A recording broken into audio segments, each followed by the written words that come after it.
Hello everybody, Tman Moneyman here, and today I'm going to rank ants on a tier list. And if you're a part of the ant keeping community, you might have noticed that Ant Network already did this, and I'm using the exact same tier list. Yeah, if you have Twitter, go follow him. I bet he's pretty cool. And please go check that out before this video. The reason why I'm making my own is because he only ranked he only made his tier list based on how cool certain ant species were, with only some points on how successful they are in the wild. But in this tier list, I'll be ranking ants on how successful they are in the wild. So let's get into it. First up is the acorn ants. So here are their advantages.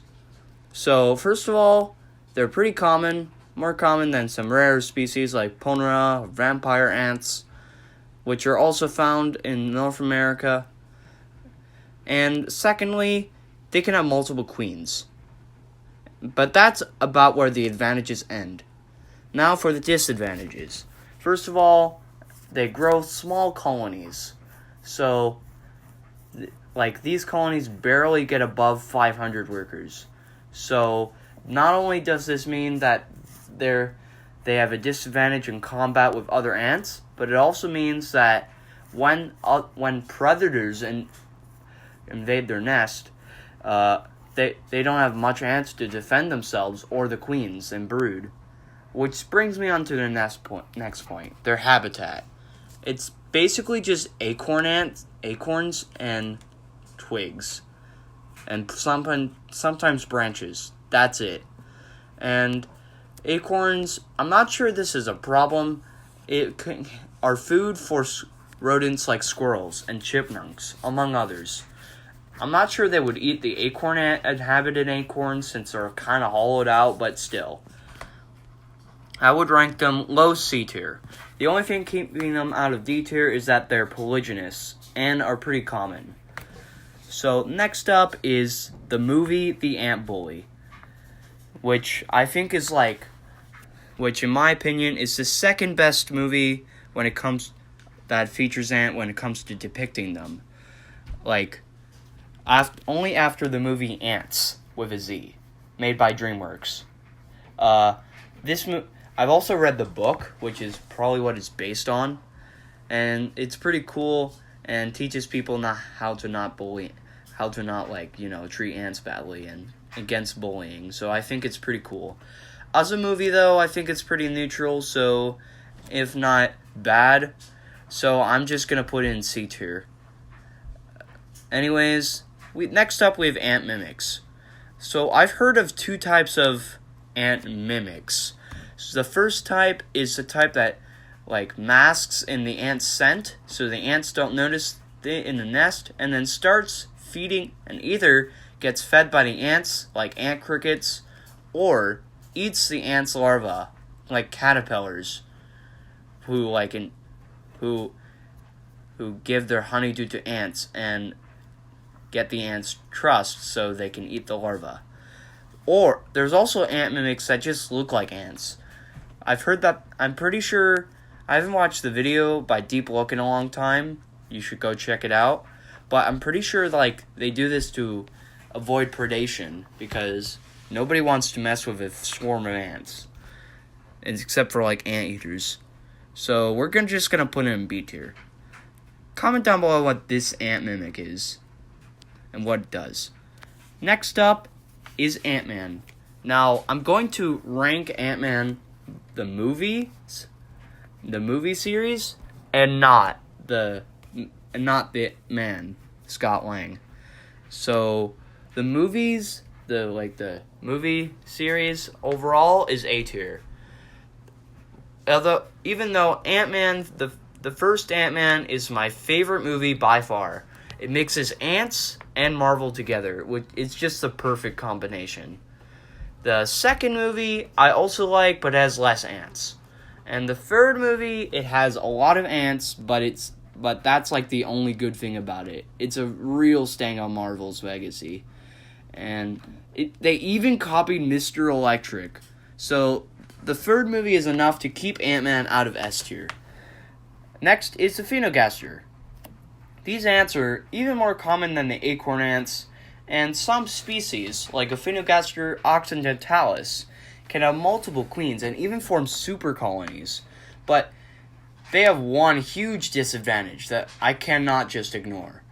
They lack social stomachs, which is a really bad thing, in my opinion, because ants use social stomachs to store food for times of drought, and they don't have stored food for times of drought, because unless they like pull a bunch of insects inside their nest, but then again, they would just rot. So these ants are at a huge disadvantage in comparison to almost every other ant who does have social stomachs. But due to their common appearance and some species' ability to form super colonies, they're going to be placed in very high C tier. Next is the Argentine ant. Now, these ants are easy S tier. Like, I think I might even need to make a separate tier for these ants. They're just god tier. Let me explain why. So, they originated in Argentina, as their name references, but they got shipped all over the world by us humans. And these ants have the ability to make super colonies, and there's literally a worldwide super colony of them, stretching in North America, Europe, and Australia. And if you took a super colony from any of these continents and put them together, then there's a 9 out of 10 chance that they wouldn't fight. Because although some Argentine ants are infighting as civil war is going on, like the Lake Hodges super colony versus the very large colony, which, by the way, you should watch Kurzgesagt's video on the super colonies. It's really cool. The majority of Argentine ants are under one super colony sent all across the world, from California, from San Francisco to Melbourne. So they got easy S tier. By far the best ant here. Okay. Next, we got the bull ant. These Aussie ants are pretty common in their Australian homeland, but they have a pretty big disadvantage. First of all, well, two disadvantages. First of all, they take a huge amount of time. Three disadvantages. Huge amount of time to get from egg to worker, and so it takes several years to mature. And second of all, they're semi-colostral, which means that they can, and are really big, which means that they can become targets of other predators. And although they have a dangerous sting and serrated mandibles, I'm not sure all predators would be harmed by that much. And third of all, is that they're harassed by other more competitive ants that form bigger colonies, like carpenter ants and meat ants. But due to their commonality, I'm just gonna put them in B tier. Next is the bullet ant, bullet ant. So these guys have the most potent and most painful sting of any insect. Well, not most potent. That belongs to harvester ants, actually. But most painful for sure. However, unlike what most people think, they're actually not that aggressive. These colonies, I'm pretty sure these guys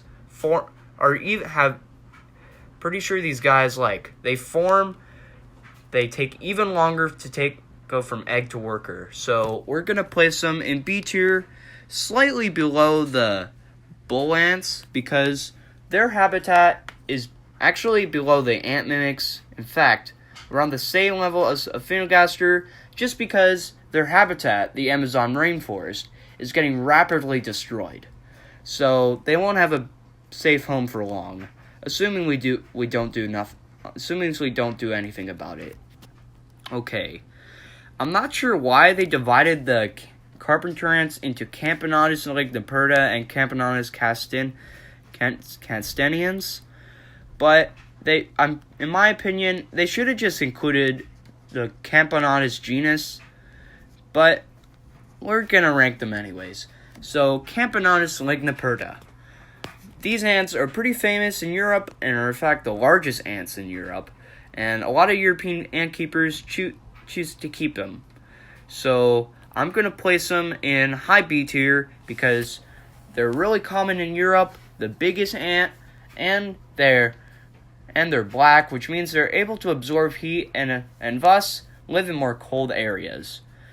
Camponotus castaneus, however, does not have this advantage. So I'm placing them in lower in B tier because they simply just don't have the advantage. Because they're orange, so they're unable to consume. So their black coloration, Ligniperta has black coloration along with other species like Camponotus pennsylvanicensis that have black coloration, so it's absorb heat. But Camponotus castaneans don't have that advantage, which is why the only place they live in Canada is like literally in Point Pelee. That's about it. That's like the southernmost tip of Canada. That's the only place they live. So anyways, next up is Carabara. And these ants are really common in Southeast Asia. So, and I think they deserve a very low S tier because like they have huge super majors that can help protect the queen, brood, and defend the nest against predators. They're polygynous and form huge colonies. And the only bad thing is that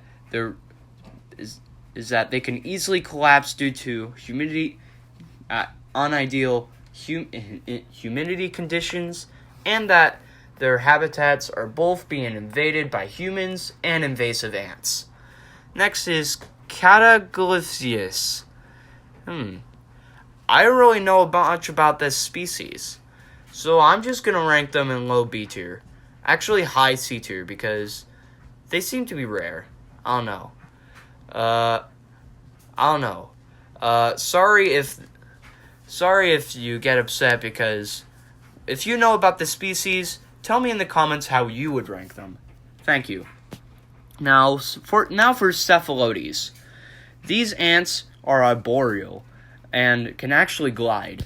So that puts them in a bit right there, because they only live arboreally, which is, in my opinion, not that great of a strategy, but, you know, they kind of, because the trees, like, actually, it is a good strategy, so B tier for them. So, yeah. You know what, I'm just going to place them over here. No. Over high B tier, since they can literally glide. Okay, Cruminigaster. These are about the same as the cephalotes, except they can't glide. They live arboreally. So yeah. Dasyton. To be honest, they just look like ghetto leafcutter ants. Again, I don't know much about this species. So I'm just gonna place them in high C tier. Actually the same place as Cephalatus, because I really don't know about either of these species. Now for Dinomyrmex. So these ants are huge, and they're found in Southeast Asia. That alone should give them a high place on C tier over here. Yeah. Great. They're the only downside, which makes them put them down here, is that their habitat is also getting destroyed. But that's just fine. Yeah, I'm just going to put them there. Okay, Dracula ant. These ants, I think I'm going to put them in C tier. So, because they live subterranean lives and eat their own larvae. Actually, they're found pretty much all over the world, so we're putting them in B tier. There we go. Army ants. Okay, This is an easy S tier, just like the Argentine ants, because I guarantee you, if army ants were distributed across the world like Argentine ants, they'd be even more successful. Like, these guys don't form living nests, but instead don't form permanent nests, but instead switch between nests every so often. And when they're hunting, they form a huge column of up to hundreds of thousands of ants that literally dismembers and destroys any animal, including small mammals, in their way. So they're pretty formidable. Next up, the emoji ant. F tier. There's no F tier in here, so D tier. It's just garbage. They don't even have mandibles. The Microsoft one is way better because it's more colorful. Fire ants. S tier. A little less than the army ants, but they're pretty much tied with the army ants, actually. In fact, a little above. Because these ants have also came from South America, and also invaded North America, Europe. Wait, no, not Europe. That's North America, Southeast Asia, and even Australia. Just recently. And they are wreaking havoc on all these environments. Even better for them, some species, specifically Solenopsis invicta, have the ability to form super colonies, just like Argentine ants. But others, like Solenopsis geminata, don't have this ability. And are strictly monogynous, and sometimes polygynous. But I don't really know. Next up is Flick. A tier, because without him, the colony would have probably keep being suppressed by the grasshoppers, which is another reason why I despise Bugs Life so much. It's a good movie, I know, but it depicts ants extremely badly. First of all, the queen sits outside, and all the ants are doing the work. Second of all, it's like they have their own children. Ada and Dot are daughters of the queen, but every other ant is apparently offspring of other ants. But in real life, the queens produce all the eggs. And another bad thing is that the grasshoppers rule the ants, when in reality, the grasshoppers would just get eaten by the ants. And they wouldn't rule over them with an iron fist. Makes no sense. Okay, Formica. So, Formica, I think I'm gonna place them the same place as Camponotus castaceans, a little above, because they dominate the northern hemisphere, but are found nowhere else. Whereas Camponotus are they're found almost everywhere. The green weaver ants. Let's be honest. These ants are S tier. Even though they only live out burrowly, they do it very well. They build nests out of leaves and can even build their own bridges. Another interesting thing, and they pretty much in Australia, Southeast Asia, South Asia, and Africa, these ants are literally the guardians of the treetops and prevent most other ants from even foraging there, let alone living. And I'm pretty sure these ants also have more majors than minors. They're like the only ants that do this. Harpegnephos. I'm just going to place them in B tier, tied with the Dinophorax, Dinomyrmex. Sorry. So, yeah, right there. Because, they're just sort of cool. They're pretty much the same common, and they can also jump. So that actually places them up here. Yeah, up here. Harvester ants. So these ants are really common in the U.S., and they're actually an agricultural pest because they steal seeds. And these ants, they're really common. So I'm gonna place them right near the Camponotus ligniperta. So there we go. And I'm just going to switch this around. Actually, put the... Much better. Okay, honeypot ants. A tier.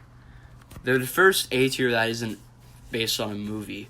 So, the reason why honeypots are A tier is because they can store food within their...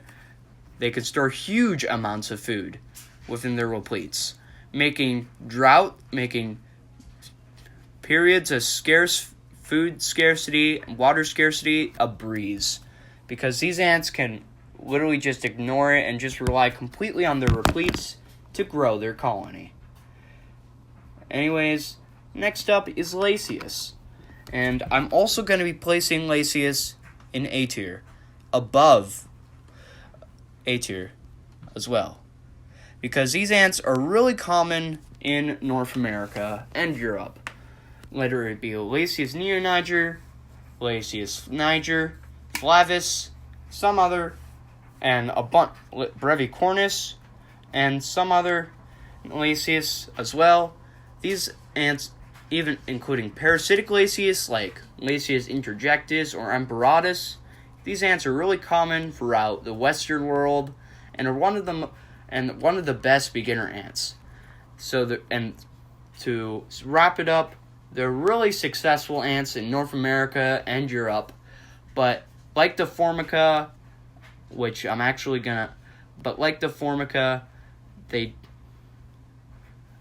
gonna place them down here. But like the Formica, they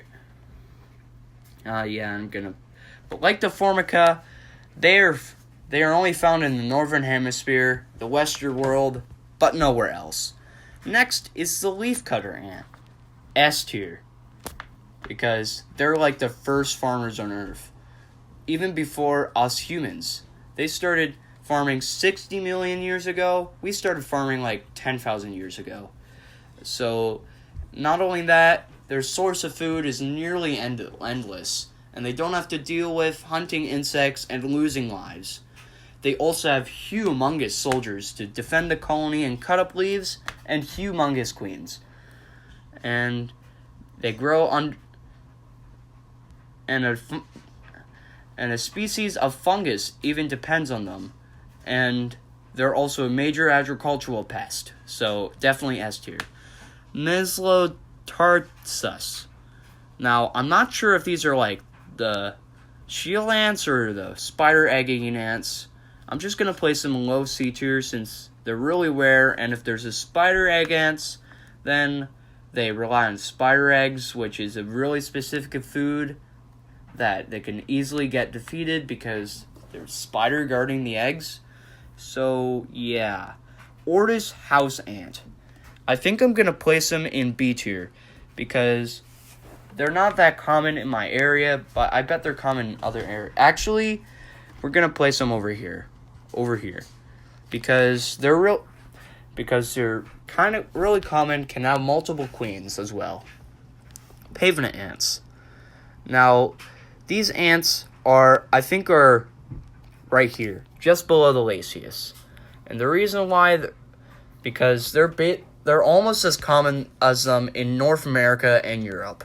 The only downside of the only thing keeping them from dominating over Lasius is that they fight each other hugely. Like, the pavement ants' worst enemy is other pavement ants, and they fight each other to the death. Sometimes on sidewalks in North America and Europe, me and other people would see huge like piles of pavement ants fighting to the death that from afar look like dirt spilling. Yeah. Big-headed ants. Big-headed ants. So these ants are above Lasius and the others because it is almost just as common as Camponotus and are also polymorphic and are just as accepting of almost any food as pavement ants and European fire ants. Okay. But the only thing keeping them above, actually, they're the highest in B tier. and they're the highest, like, I think they're higher than honeypot ants too, because these ants can eat pretty much anything. They're kind of like pavement ants, but polymorphic, and in some cases polygynous, and don't fight each other to the death, which is enough to place them in A tier. However, they're not as common as the Camponotus because they have trouble inhabiting the northern areas, which is why they're so cherished around northern United States and Canada, which is why it's so hard to get Phaedoli. Luckily, I have my own Phaedoli queen, Phaedoli Anastasi, that I ordered from Canada Ant Colony. You can check out the video on her, the short on her that I made. Next are Rhytinoponera, also known as the green-headed ants. I would place them above the bullet ants and the Hardenopevnos, because these ants are even more common in Australia. They're also semi-colostral, but they're way smaller, which means they can take much less time to develop from egg to worker. Next are termites. Termites also dominate the world in general, and are second to ants when it comes to the success of eusocial insects. So I'm gonna place them in S tier. I'm just gonna place them in S tier. Actually, they're in very low S tier. Them. I have no idea what that is, so we're placing in D tier. Fief ants. Now, fief ants can grow really fast, just like fire ants, just like their fire ant cousins, and they're really small, which is both a good thing and a bad thing. The good thing is that I'm pretty sure it means that it takes less time to get from egg to worker. The bad thing is that they're really sensitive to heat, humidity, and general changes in the environment. So we're gonna place them in low B tier. Next is the trop giant, which I think is gonna like be the same as the bull ant and the Hardenopevnos, because they're pretty weird and just like them, but they're also actually pretty rare. So we're placing them a little lower. Finally are the yellow crazy ants, and these are also S tier. Let's be real. So because they have invaded a lot of Southeast Asia and even Australia, and they have wreaked havoc. They can also form huge super colonies, which is really cool. So that's all what I have to show you.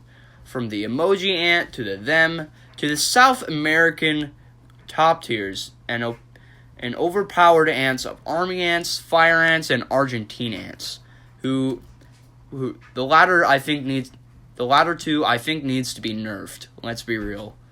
Army ants are placed a bit lower because their habitat, just like the bullet ants, is getting obliterated by farmers and loggers. So, yeah, that's the entire tier list. Did you enjoy? I hope you did. Anyways, see you later. I hope you enjoyed this long video. Of course, I'll still be making animations. Tman Moneyman, out.